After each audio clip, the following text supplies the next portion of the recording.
जिसने चुनाव के पहले युवाओं को ठगा, 5 लाख बेरोजगारों को रोजगार देंगे, रोजगार नहीं दिए, सरकारी रोजगार नहीं दिए तो 5,000 और 7,000 के बेरोजगारी भत्ता देंगे। और उससे आगे बढ़कर मैं हेमंत सोरेन जी ने कहा कि बेरोजगारी भत्ता और रोजगार न दे पाए तो राजनीति से ही संन्यास ले लेंगे। तो हवा तूफान की जीत थी, लेकिन अमरवार की जीत कार्यकर्ताओं की जीत है, बूथ अध्यक्ष का जीत है, मंडल की जीत है, एक एक महिला का जीत है, एक एक किसान का जीत है, एक एक नौजवान का जीत है और एक एक जनता का जीत है। यह आप लोगों के बदौलत जीता। लेकिन हमारी सरकार और झारखंड मुक्ति मोर्चा की सरकार में अंतर ये है कि हमारी सरकार सबका साथ सबके विकास में विश्वास करती है और झारखंड मुक्ति मोर्चा की सरकार केवल और केवल अपने परिवार के विकास में विश्वास। इनके लिए पहला और आखिरी जो लक्ष्य है वो सत्ता है और सत्ता प्राप्त करके सत्ता को लूट का माध्यम बना करके गरीब का खून चूस करके प्रतियोगी बने। जो हेमंत सोरेन करते हैं कि हम कभी ये वादा नहीं पूरा कर पाए तो राजनीति से संन्यास ले लेंगे। वो जेल से बाहर आने के बाद 5 दिन सत्ता से दूर नहीं रहता। जैसे जल बिन मछली होती है उसकी तरह सत्ता बिन हेमंत से छटपटा गए। 5 दिन राजनीति से संन्यास की दृष्टि से जो अभी चुनाव हुआ मई और जून में यह सेमीफाइनल था। फाइनल अभी आपका अक्टूबर में होने वाला है। सरकार ने रघुवर जी की सरकार ने जो नियम बनाया था जो 5,000 की बढ़ोतरी की थी, इस सरकार ने सिर्फ उसी में दिया है, इससे 1 पैसा को ज्यादा नहीं किया। इसके अलावा न उसको राष्ट्र हित की सोचती है, न राज्य हित की सोचती है, न राज्य के विकास के लिए सोचता है, न ही देश के विकास के लिए सोचता है। देश के विकास के लिए यदि कोई सोचता है तो देश के यशस्वी प्रधानमंत्री आदरणीय नरेंद्र मोदी को भी ठगा, पोषण सखी को भी ठगा, आंगनबाड़ी सेविका को भी ठगा, कृषक मित्र को भी ठगा और लोग बता रहे थे ऑपरेटर से लेकर सब लोगों को ठगा। ये सारे लोग मोदी सरकार पाव अधिकार के चक्कर में राजनीति से संन्यास लेने को दूर 4 दिन बर्दाश्त नहीं कर पाए और सत्ता में वापस से आपने वापसी कर लिया और कह रहे हैं कि रिटर्न आ गया। रिटर्न आप आए हैं। ये रिटर्न झारखंड की जनता आपको कह रही है कि महाठग रिटर्न आया है, फिर से ठगने के लिए आया है, फिर कोई लॉलीपॉप, फिर कोई वायदा, फिर बहनों के लिए कोई एक ऐसा वायदा लेकर के आएगा और आपको ठग के ले जाएगा। इसके लिए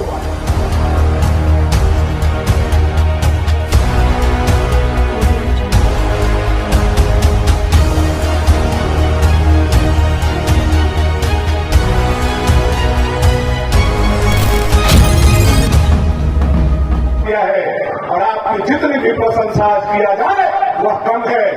मैं कोई राजनीतिक बातों में आप लोगों को उलझाना नहीं चाहता, लेकिन आदरणीय सत्येंद्र भैया ठीक बोल रहे थे कि झारखंड के दृष्टि से जो अभी चुनाव हुआ मई और जून में यह सेमीफाइनल था। फाइनल अभी आपका अक्टूबर में होने वाला है। आप लोग तैयार हैं फाइनल खेलने के लिए? तैयार हैं? एक तो आप लोगों ने हर बार मेहनत किया है। 2 बार का जीत हवा तूफान की जीत थी, लेकिन अमरवार की जीत कार्यकर्ताओं की जीत है, बूथ अध्यक्ष का जीत है, मंडल की जीत है, एक एक महिला का जीत है, एक एक किसान का जीत है, एक एक नौजवान का जीत है और एक एक जनता का जीत है। यह आप लोगों के बदौलत जीता संपन्न। वास्तव में आपका अभिनंदन के अधिकारी और आज अभिनंदन भी आपका हुआ है कि नहीं हुआ है? आप अम्बेडकर जहां समाधि लिए ये 5वां स्थान को कोई तीर्थ स्थल बनाने का काम किया, तीर्थ स्थल बनाने का काम किया तो 56 इंच के छाती वाला नरेंद्र भाई मोदी ने करने का काम किया। यह हम लोगों को समाज के लोगों से जाकर के बताएं। जब यह बात हम बताने का काम करेंगे तब हमको पता चलेगा। बता रहे थे विधुरन भैया, हम लोगों को पता था आरक्षण खत्म कर देंगे और अभी देखिए बहाली आया है आप लोगों का चपरासी का, चमदार के बहाली में अनुसूचित जाति को 0 कर दिया गया। 0 कर दिया लोगों ने। आप बताइए कौन आरक्षण समाप्त कर रहा है? आप कर्नाटक में चले जाइए, हिंदू का 4% ओबीसी का आरक्षण काट करके, आपका आरक्षण काट करके, आपका पेट काट करके मुसलमानों को देने का काम धर्म के आधार पर या नालायक इंडिया गठबंधन के सरकार ने करने का काम किया। आप उनसे पूछिए, उनसे जवाब लीजिए। मोदी का दामन बेदाग था, बेदाग है, और मोदी जब तक जिंदा रहेंगे उनके दामन पर कोई माई का लाल जान नहीं लगा सकता। ये हमारा मोदी और ये हमारे भारतीय जनता पार्टी का संस्कार है। इसलिए भारतीय जनता पार्टी के एक एक कार्यकर्ता आज से लेकर के चुनाव तक हम लोगों को नहीं बैठना है। अगर आप मेहनत और तपस्या नहीं करते तो जो साजिश रची गई थी देश और दुनिया से, तीसरा बार कमल हम लोग नहीं खिला सकते। ऐसा साजिश जो कभी कोई कल्पना नहीं कर सकता था। अभी मैं कोहान गया था समीक्षा के बैठक में, मैं आपको बताना चाहता हूं साजिश केवल संविधान को बदलने के लिए नहीं कहा गया, साजिश केवल आरक्षण को समाप्त करने के लिए नहीं कहा गया, बल्कि गांव गांव घर घर में जाकर के कहा गया यह जो आपका आवास बना है, मोदी जी तीसरा बार आ जाएंगे तो आवास का पैसा वसूल लेंगे। ऐसा घटिया अफवाह भी लोगों ने करने का काम किया। मोदी जी के सत्ता प्राप्ति नहीं हो इसके लिए अफवाह और झूठी खबरें फैलाने का काम किया। मैं आपको बताना चाहता हूं ऐसा घटिया कभी कोई पंचायत चुनाव में भी ऐसे हथियार का उपयोग नहीं कर सकता है जो लोकसभा के चुनाव में मोदी जी को रोकने के लिए, श्री राम जी को रोकने के लिए, भाजपा को रोकने के लिए ये इंडिया गठबंधन वालों ने किया। ऐसा कोई पंचायत के चुनाव में भी घटिया बात को नहीं बता सकता और घटिया काम नहीं कर सकता। जिसका न सर है न पैर है, ऐसे बातें कर करके हमारे को तोड़ने की कोशिश की गई, हमारे रास्ते में बाधा करने के लोगों ने कोशिश की, लेकिन उस कोशिश को आप लोगों ने नाकामयाब करने का काम किया। मैं आदरणीय सांसद जी को बताना चाहता हूं और नेता प्रतिपक्ष जी को भी कहना चाहता हूं, जिस दिन हम लोग शिवाजी मैदान में कार्यक्रम किए थे और मैंने सारे विधायकों से कहा था कि आप कितना वोट लाएंगे, आप कितना वोट लाएंगे, आपको कितना वोट लाना है। मैंने कहा भवापुर से 2 लाख वोट मैं दिलवाने का काम करूंगा। हमारे विरोधी भी और कुछ हमारे लोग भी हमारा उपहास बना रहे थे, कह रहे थे पिछला बार इसलिए भवापुर में 1.5 लाख वोट आ गया था कि कुछ और लोग हमारे साथ थे, अब वो चले गए हैं, भवनाथपुर में हमारे बार 1 लाख पार करना मुश्किल हो जाएगा, ऐसे कहने वाले लोग भी थे। और उसी दिन जिस दिन मैंने शपथ लिया था, मैंने दूसरा शपथ बांधा कि पिछला बार से एक भी वोट हम कम नहीं होने देंगे। कार्यकर्ताओं ने जो पसीना बहा करके आप लोगों के बदौलत भवनाथपुर में वोट कम नहीं हुआ, बल्कि आप लोगों ने बढ़ाने का काम किया। कि आप लोगों की बदौलत आज हर काम यह सरकार कर रहा है। क्या वादा किया था? 5 लाख नौकरी देंगे, दिया क्या? दिया। बेरोजगारी भत्ता देंगे, दिया। 72,000 रुपया चूल्हा खर्चा देंगे, दिया। बेघर लोगों को मुफ्त में 5 डिसमिल जमीन देंगे, दिया। बूढ़ा बूढ़ी का पेंशन 2,500 कर देंगे, दिया। 2500 रुपये क्विंटल धान खरीदेंगे, खरीदा। ये दुर्दशा कर दिया। ये सरकार ने अपना वादा को तो कोई पूरा नहीं किया, लेकिन सरकार के मुख्यमंत्री और बदल के मंत्री ने झारखंड के जनता से बालू तक छीन लिया। यह नालायक सरकार हेमंत सोरेन का सरकार है जो झारखंड के जनता से खाली। जो बालू 500 रुपये देकर भारतीय जनता पार्टी की सरकार में गरीबों को मिलता था, घर बनाने के लिए, प्रधानमंत्री आवास बनाने के लिए, ओटा बनाने के लिए, नाव बनाने के लिए, घर ढालने के लिए, आज वो 500 का बालू 5,000 हो गया कि नहीं हो गया? बताइए आपको, हो गया कि नहीं हो गया? 5,000 रुपया कर दिया। गरीबों का घर नहीं बन रहा है। आज नेता प्रतिपक्ष यहां बैठे हुए हैं, मैं इनके और प्रदेश अध्यक्ष बाबूलाल जी के सहमति के आधार पर कहना चाहता हूं, क्योंकि पार्टी में मैंने यह विषय रखा है और आपका नेता को भी कहना चाहता हूं कि आप लोग जाकर के जनता को यह बात बताइए कि जिस दिन भारतीय जनता पार्टी की सरकार झारखंड में बनेगी 24 घंटा के अंदर बालू को फ्री कर दिया जाएगा। यह भारतीय जनता पार्टी का ऐलान है, यह घोषणा आप लोगों को करना है। यह तुष्टीकरण करने वाली सरकार बच्चा लोग के पोशाक का खड़ा कर दिया या इस्लामीकरण कर दिया। आप बताइए, हजारों की संख्या में यहाँ कार्यकर्ता है, आपका बाल बच्चा जब भैया पहन के आता है तो आपको बढ़िया लगता है? लगता है?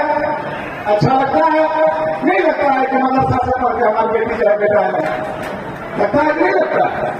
दूसरा बात मैं आपको अपने भारतीय जनता पार्टी के आधार पर कहना चाहता हूं कि जाकर के जनता को बताइए और आपसे यह बात करिए कि जब से भारतीय जनता पार्टी की सरकार आएगी 24 घंटा में यह हरा रंग, यह पाकिस्तानी रंग हम लोग उतार देंगे और बच्चों का पोशाक बनाने का काम करेंगे। यह घोषणा करने का काम, अब यह भी घोषणा करने का काम कीजिए। पारा शिक्षक को ठगा हेमंत सोरेन ने, आंगनबाड़ी सेविका को ठगा, सहिया को ठगा, मनरेगा कर्मी को ठगा, अनुबंध कर्मी को ठगा, डाटा ऑपरेटर, कंप्यूटर ऑपरेटर से लेकर के एक एक अनुबंध पर रसोईया तक काम करने वालों को ठगा। भारतीय जनता पार्टी के प्रदेश के उपाध्यक्ष होने के नाते मैं पार्टी के सहमति से आपको बताना चाहता हूं, जाकर के अपने गांव घर को बताइए कि भाजपा की सरकार आएगी तो 3 महीना के अंदर यह तमाम समस्या का समाधान हम लोग करके उनको अनुबंधित करके नहीं रहने देंगे, बल्कि उनका मान से लागू कराने का काम करेंगे, उनको 7 साल के लिए सिक्योर करेंगे और उनको आने वाला भविष्य उज्जवल बनाएंगे। यह बात आप लोगों को बताने की जरूरत है। क्या हम लोग यह बात बता सकते हैं कि नहीं बता सकते? क्या इसके लिए आपके प्रति आभार व्यक्त करते हैं। हमारी ये कोशिश है और भारतीय जनता पार्टी की ये हमेशा कोशिश रहती है कि जो कहें उसको करें। इसलिए हम कहते हैं कि भारतीय जनता पार्टी जो कहती है वो करती है। भारतीय जनता पार्टी का मैनिफेस्टो आने वाला है, आप उस मैनिफेस्टो को ध्यान से पढ़िएगा और उस मैनिफेस्टो में जो बातें रहेंगी उन बातों को अक्षरशः धरातल पर उतारने का कार्य भारतीय जनता पार्टी के द्वारा किया जाएगा। और पूर्व में भी भारतीय जनता पार्टी ने जो भी वायदे अपने मैनिफेस्टो के अंतर्गत किया है उसको पूरा करने का भी काम किया। भारतीय जनता पार्टी एक आरोप पत्र भी तैयार करने वाली है। वो आरोप पत्र वर्तमान सरकार के द्वारा की गए दादागिरी और भ्रष्टाचार की संलिप्तता का जीता जाता द्योतक हो।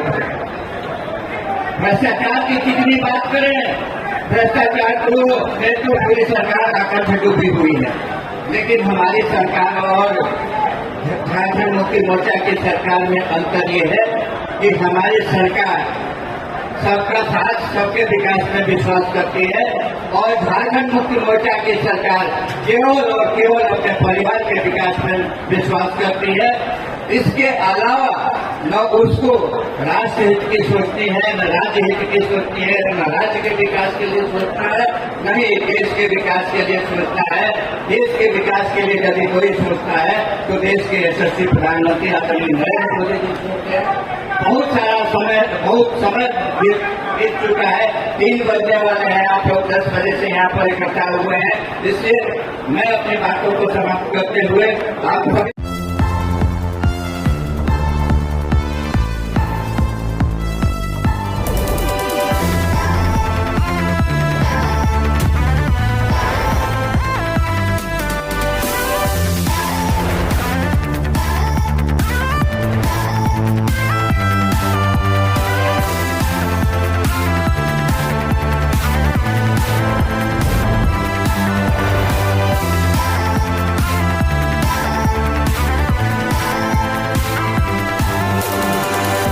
The Mahindra XUV 3XO.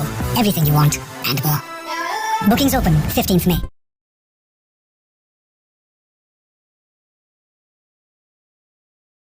सस्ता और समुचित इलाज के लिए गरीबों का रहनुमा मात्र एक हॉस्पिटल, मैया बाबू हॉस्पिटल।